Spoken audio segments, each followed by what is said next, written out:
Okay, so let's go ahead and get started with our third proof technique, and this is proof by contradiction.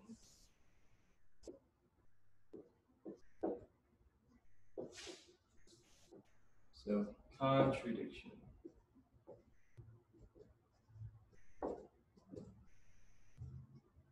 Okay. So, recall from the logical equivalencies that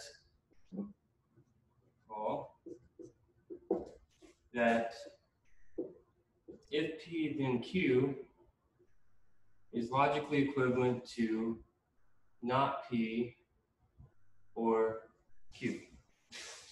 Okay. So if you want to prove a conditional statement, you can also prove this or statement. Now,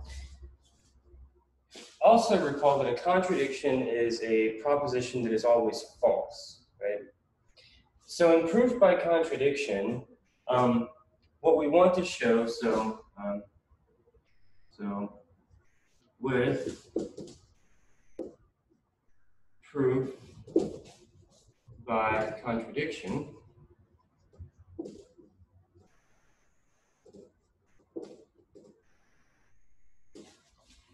we want to show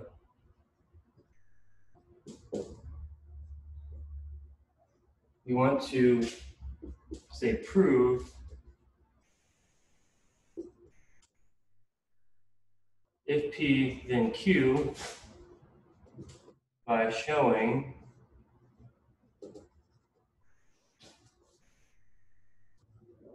the negation of if P then Q to be false. All right, so why would this prove the original statement? Well, so if we negate this and we get a false statement, right? Because propositions and compound propositions are either true or false, if the negation of this is false, then the original statement must have the opposite truth value, i.e. this must be true.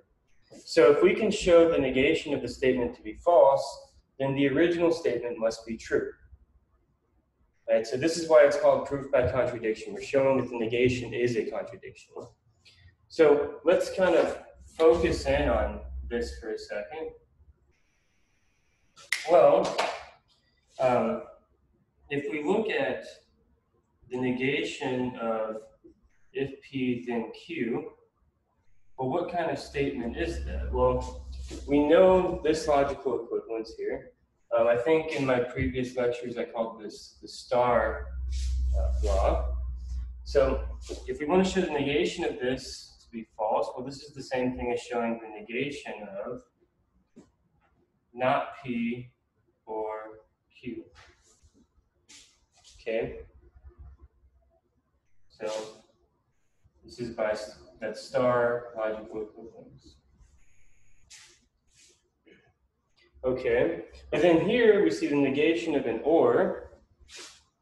So we can send that in and we get the negation of not P, and the or becomes an and, not Q, and that's by De Morgan's law.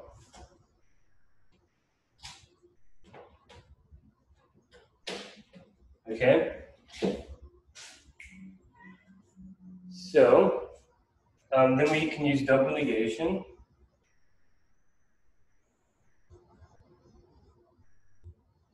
Okay, so this is by double negation.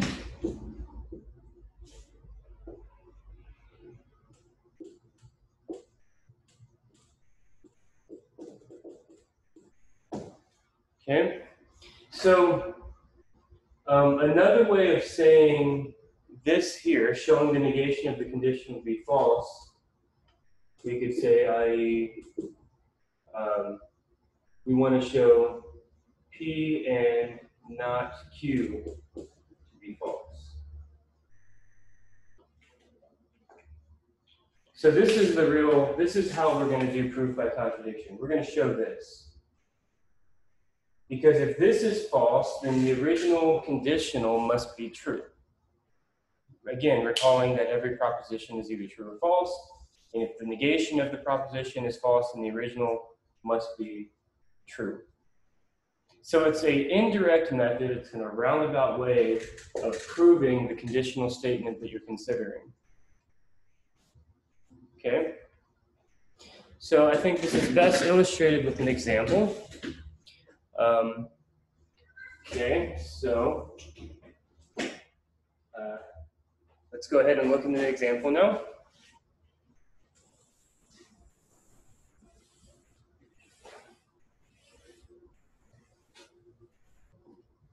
All right, so here's my claim. And it says, so if 3n plus 2 is odd, then n is odd. Okay? So if 3n plus 2 is odd, then n is odd. Okay, so let's go ahead and identify our hypothesis and our conclusion. So here we have our P. So if P, and then we have then Q. All right? So our goal here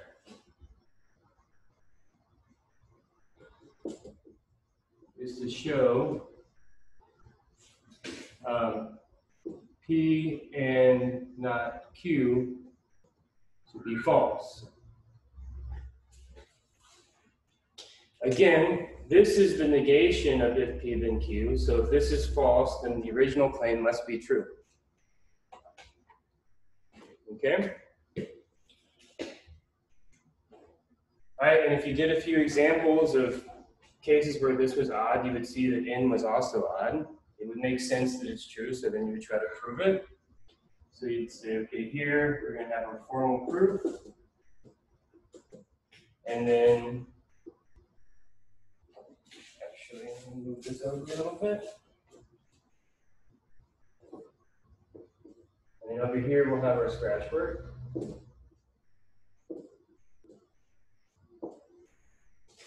Okay. So the type of proof, it's going to be contradiction.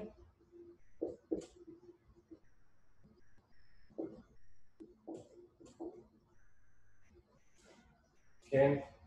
Now, in a contradiction proof, you assume P and not Q. You assume those two things together, and you hope to get a false statement. So we're going to assume, so 3n plus 2 is odd, and n is even.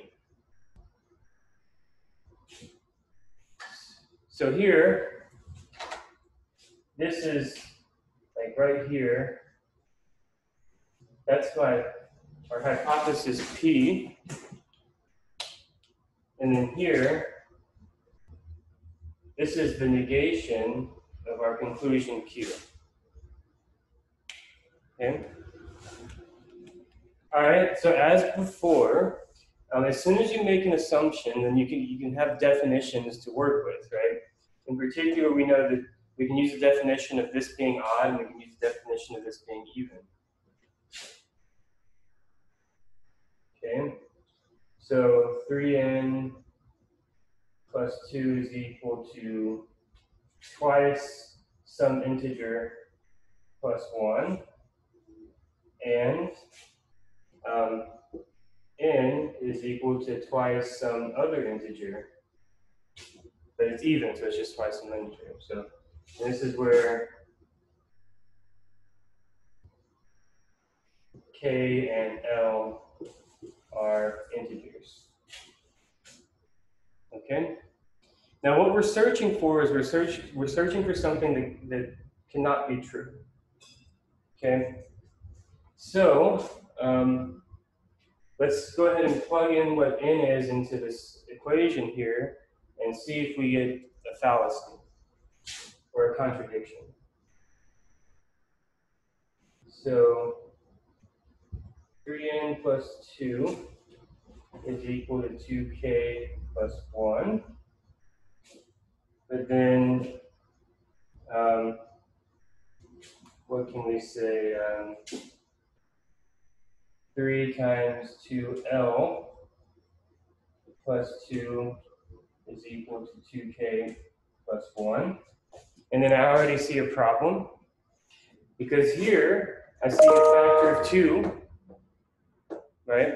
And if I factor that out, I get 2 times 3l plus 1 is equal to 2 times k plus 1. And this is a contradiction.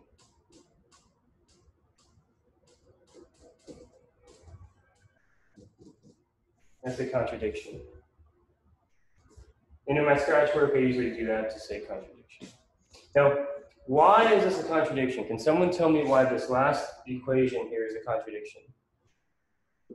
Anybody, you can say it in chat or you can say it out loud. Why is this last line a contradiction, a false proposition?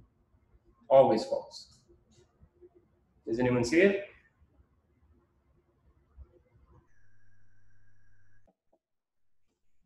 Somebody.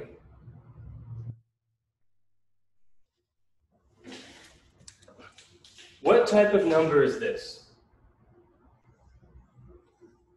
In blue, what type of number is that? It's an even number. It's an even number, right? What type of number is this in green? Same process, like everything. It's an odd number, right? So we have an even number is equal to an odd number. That cannot happen. So this is a contradiction. It's false. This is always false. An even can never equal an odd. Which means that under this assumption of this being odd and that being even, it leads to a false proposition, a false statement.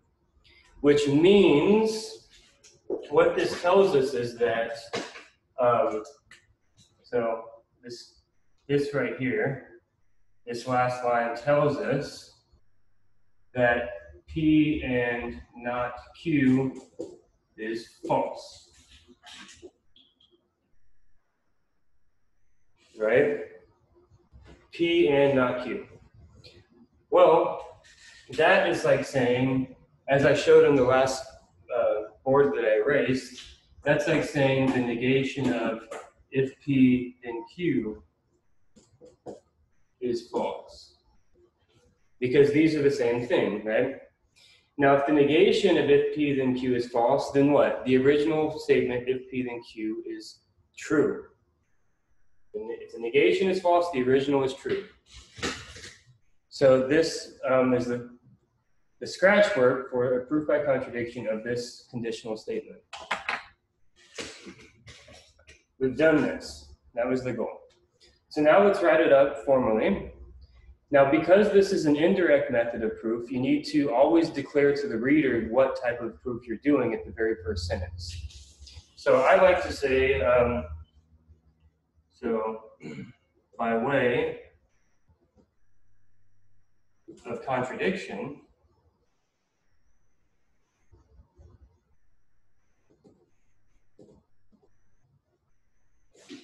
assume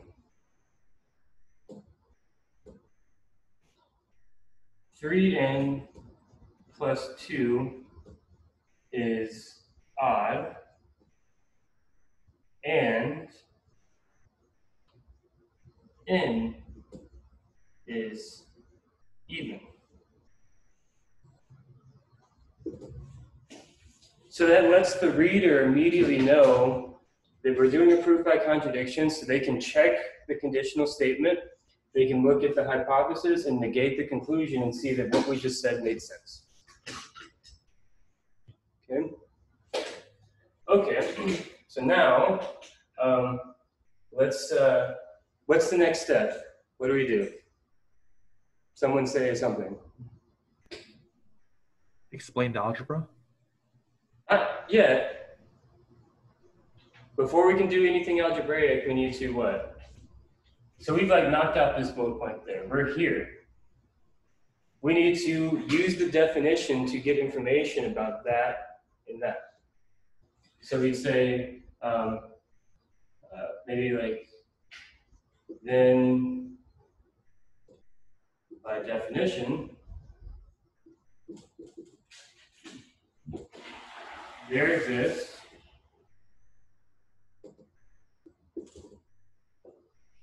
integers k and l such that 3n plus 2 is equal to 2 times k plus 1,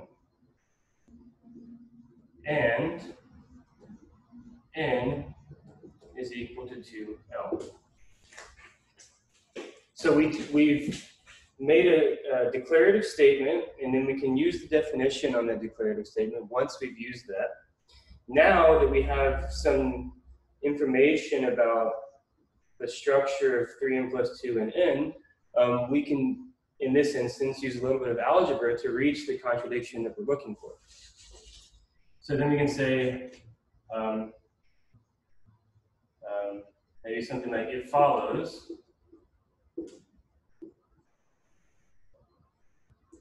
that, so 3n plus 2 is equal to 2k plus 1.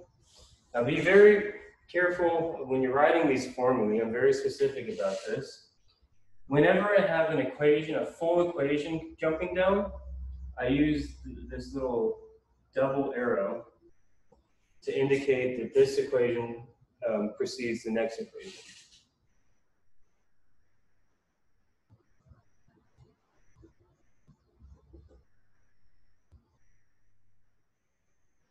So when you're dropping a full equation, I always write the double arrow to indicate that this follows from that, that follows from that. And then we do our little bit of algebra here. And we get 2 times 3l plus 1 is equal to 2k plus 1. Okay.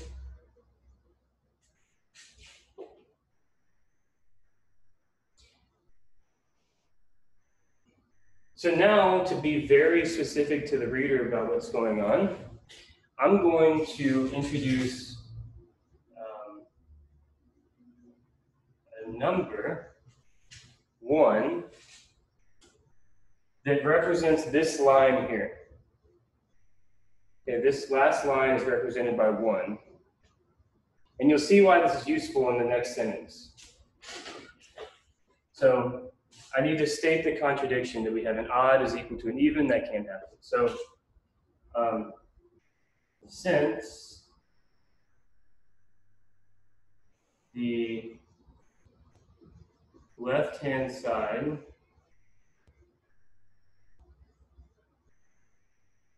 of 1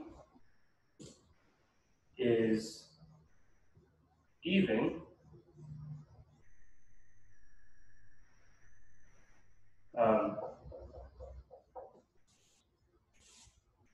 and the right-hand side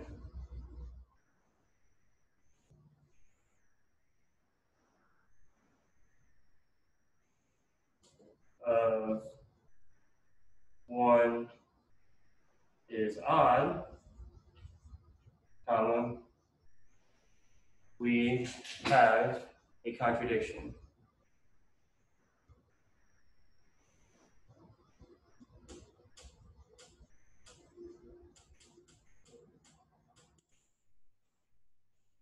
And then $150.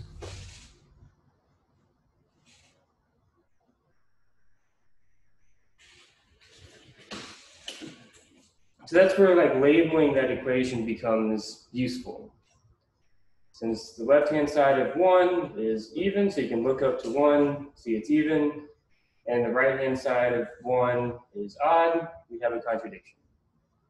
Even equals an odd.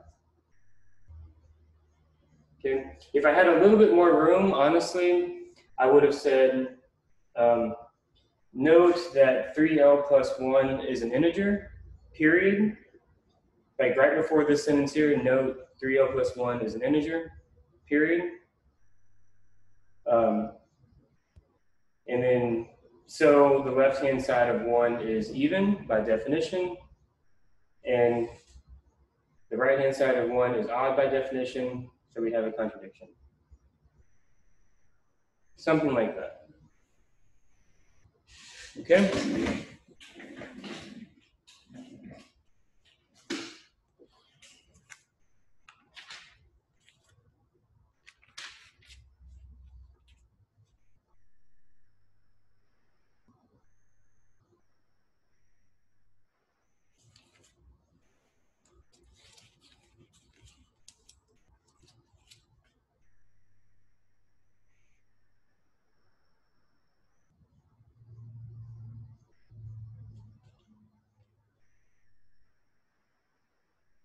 Okay, so let's look at one with an irrational number. So,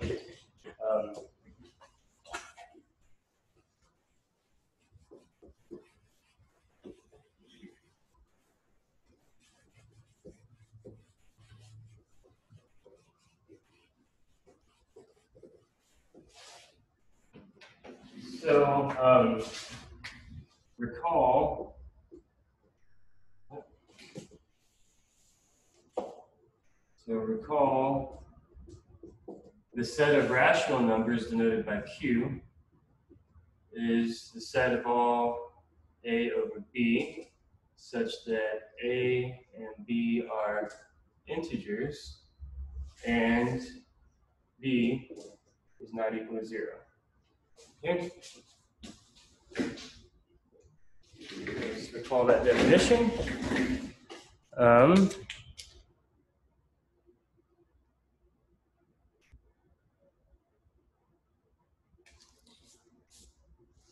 Okay, so here's my claim.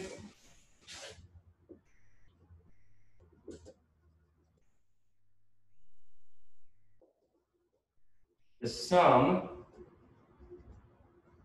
of an irrational number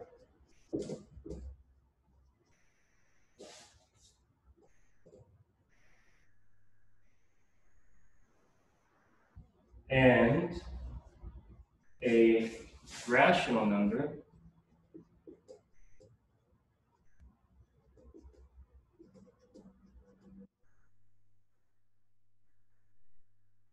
is irrational.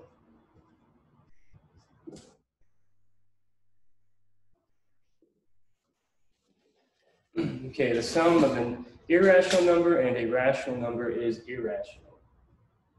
Now, this doesn't look like a conditional statement, right? It doesn't look like if P then Q. So you have to be very careful when you're doing proof by contradiction with statements that aren't clearly conditional statements. So we should probably translate this into a conditional. So the actual claim that we can consider, I'll just call this like claim A or something, which is the same thing as the original claim is going to be. So the sum of an irrational number and a rational number is irrational. So something like this. So like if X is irrational and Y is rational,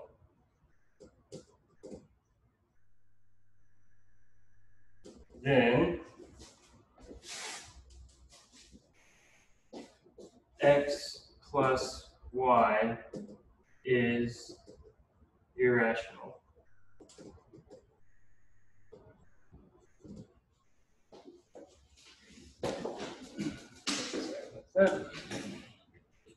So this is the same claim as the original one. It's just written in a conditional format. So here is our, oh, right there. So here is our P,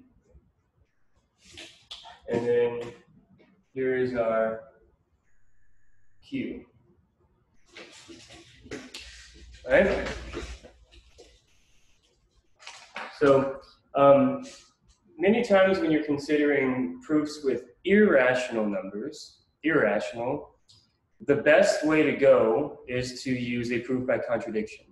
And the reason for this is that we don't have an algebraic way of expressing an irrational number. However, we do know how to express a rational number. Okay? So let's go ahead and try to prove this. I worry that I don't have enough room here, so I'm going to make my scratch work smaller over here. Okay, so we're going to do proof by contradiction.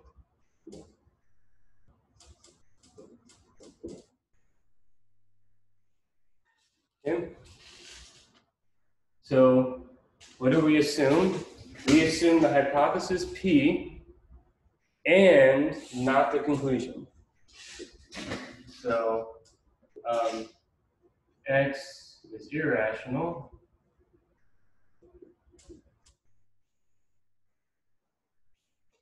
Y is rational. So it's an element of Q, the set of rational numbers. And X plus Y is rational.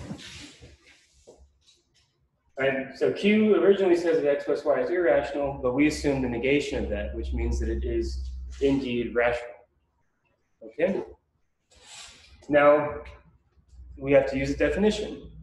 So the definition says that A over B, where A and B are integers, right? So basically a ratio of integers with non-zero denominator. Okay? So we can use a definition now.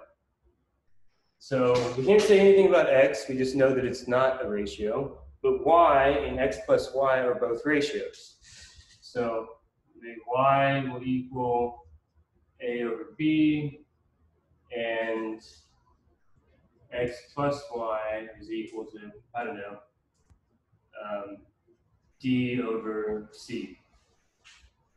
And here, so where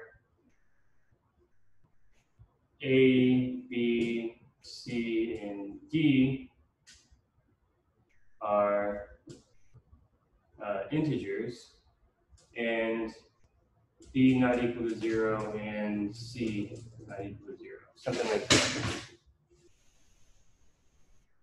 So that's the definition of being rational. It can be written as a ratio, right? So Y is a ratio, and then X plus Y is a ratio. Okay? So now we need to look for the contradiction, the fallacy in the statement. Okay? Immediately I see that X is irrational, right? Like this thing right here, focusing in on that, this is an irrational number, which means that it cannot be written as a ratio. So I see that Y is a ratio, and then there's a ratio on the other side. So if I substitute in A over B for Y and I move it over, I see that X is going to be a ratio, which is a contradiction. So let's take a look at that. So X plus Y is equal to D over C. But that means that X plus A over B is equal to D over C, which means that X is equal to D over C minus A over B, which means that X is equal to D times B minus A times C over B times C. Where, notice, B is not 0, C is not 0, so B times C cannot equal 0. Also, we notice that db minus ac, that's an integer, and b times c is an integer. That means we've reached a contradiction, because this right there is irrational, right? It's irrational. But we just showed it to be rational, right? It's a ratio with non-zero denominator. You can't be both at the same time. This is a proposition and a negation of the proposition. So at least one of these must be false. We get a false proposition. This is a contradiction. Okay? So now let's go ahead and write the formal proof. So again, we're using a non-direct method, so we need to state the method that we're using. So by way of contradiction,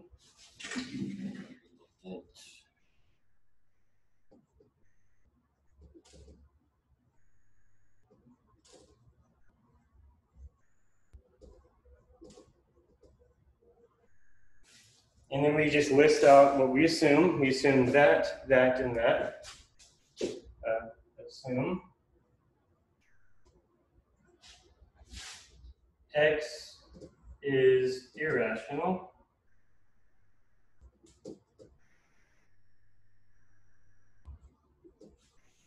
Y is rational.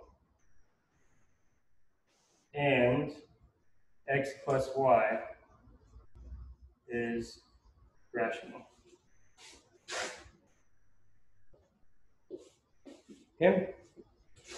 So we've kind of knocked out that bullet right there. Now we're to the definition part. So then by definition,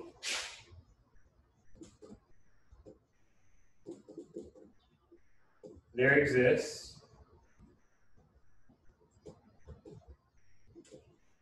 integers a, b, c, and d.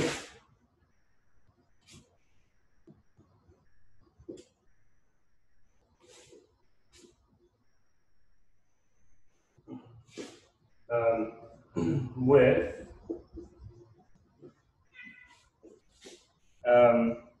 which ones are non-zero? So C and B. So with B and C non-zero, so that y is equal to a over b, and x plus y is equal to d over c. All I did was just state the definition.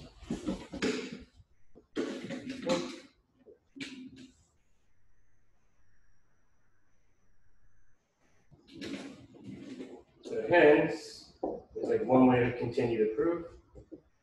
Hence, x plus y is equal to a over b. Little double arrow there. X plus e over c is equal to a over b. Little double arrow, which means that x is equal to eb minus ac divided by bc. Okay.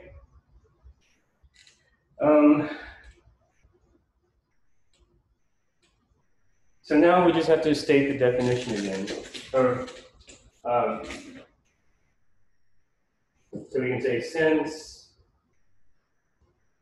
db minus ac comma bc are integers with bc not equal to 0, not equal to 0 because b and c are non-zero,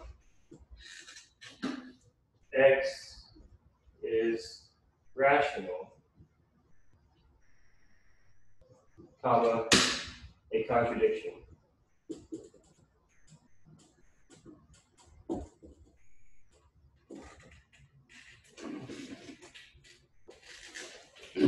Why is it a contradiction? Because here, x is irrational.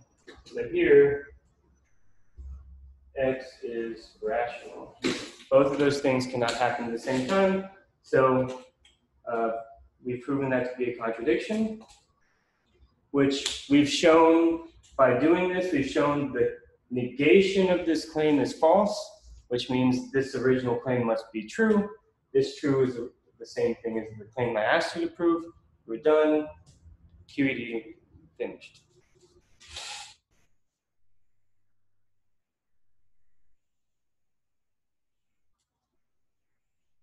Okay.